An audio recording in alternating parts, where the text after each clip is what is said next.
Komnas HAM membeberkan hasil temuan dalam kasus dugaan pembunuhan dan mutilasi yang melibatkan 6 oknum prajurit TNI di Kabupaten Mimika, Papua.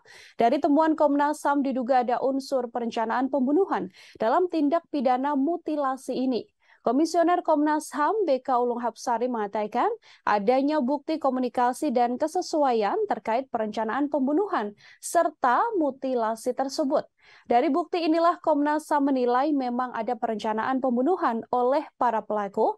Komnas HAM mendapati ada dugaan penyiksaan, kekerasan hingga merendahkan martabat manusia yang sudah dilakukan para oknum prajurit ini. Sejauh ini pihaknya sudah memeriksa 19 saksi, mereka diantaranya adalah penyidik Polres Mimika, Satgas Polda Papua, penyidik Pos Pomat, penyidik Pomdam Cendrawasih, kemudian penyidik Subden Pom Mimika, penyidik Satgasus Polda Papua, serta penyidik Polres Mimika. Dari keterangan yang diperoleh, BK mengungkapkan bahwa seorang pelaku bahkan memiliki senjata rakitan. BK juga menemukan adanya informasi mengenai praktik penjualan amunisi oleh anggota Brigif R20 IJK pada tahun 2019. BK Ulung Hapsari mengatakan keluarga korban kasus mutilasi di Mimika meminta para pelaku dihukum mati. Pihak keluarga juga menolak adanya pelabelan para korban sebagai simpatisan atau anggota KKB. Sampai saat ini dilaporkan 6 anggota TNI AD yang ditetapkan menjadi tersangka dalam kasus ini. Mereka adalah 2 perwira infanteri yakni Mayor Infanteri HF dan juga Kapten Infanteri DK. Anggota TNI AD lain yang menjadi tersangka adalah Praka PR, Pratu RAS, Pratu RPC, dan juga Pratu R. Sementara 4 tersangka dari kalangan sipil, yakni APL alias J, DU, R, dan juga RMH. Untuk tersangka sipil ditangani oleh pihak kepolisian. Selain itu terdapat juga 2 orang anggota TNI AD yang masih diperiksa karena diduga ikut menikmati uang para korban yang telah dirampok para tersangka berjumlah 250 juta rupiah. Para tersangka ini diduga sudah berniat merampok para korban, yakni dengan memancing keempat korban dengan iming-iming menjual senapan serbu AK-47.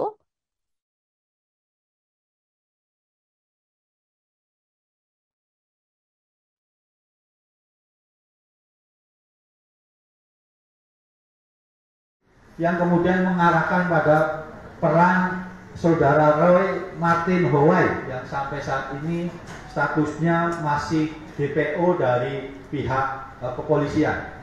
Itu kira-kira proses yang pertama yang dilakukan dalam pemantauan dan penyelidikan dari peninjauan lokasi. Yang kedua adalah permintaan keterangan dan informasi. Hingga laporan ini disusun, tim pemantauan dan penyelidikan telah memeriksa 19 orang saksi yang terdiri dari penyidik Polres Mimika, Satgas Polda Papua, penyidik Puspomat, penyidik Pomdam 17 Cendrawasih, penyidik Subdenpom Mimika, penyidik Satgasus Polda Papua, penyidik Polres Mimika, keluarga keempat korban. Jadi kami sudah meminta keterangan dari keluarga dari 4 korban yang ada.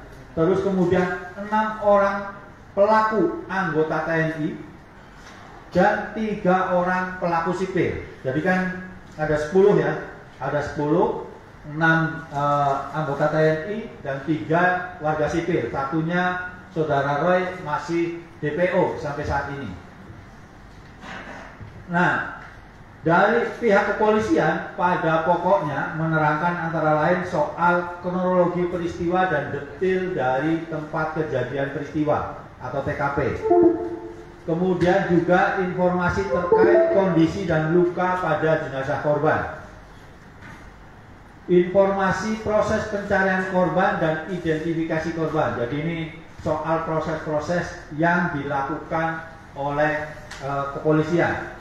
Kemudian juga ini yang penting saya kira menjadi highlight dari Komnas adalah informasi dugaan penyiksaan, kekerasan dan perlakuan merendahkan martabat manusia sampai hilangnya nyawa. Jadi ada dugaan penyiksaan, kekerasan dan juga perlakuan lain yang merendahkan harkat dan martabat manusia. Ini kalau kawan-kawan membaca Convention Against Torture di sana, intinya di sana.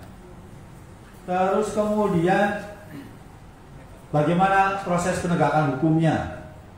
Yang lain adalah kami mendapat juga bukti komunikasi dan kesesuaian terhadap perencanaan. Artinya ada bukti-bukti yang didapat dari handphone dan kemudian memang ada dugaan perencanaan. Kemudian informasi juga salah satu pelaku mengenal baik setidaknya dengan salah satu korban. Terima kasih sudah nonton. Jangan lupa like, subscribe, dan share ya.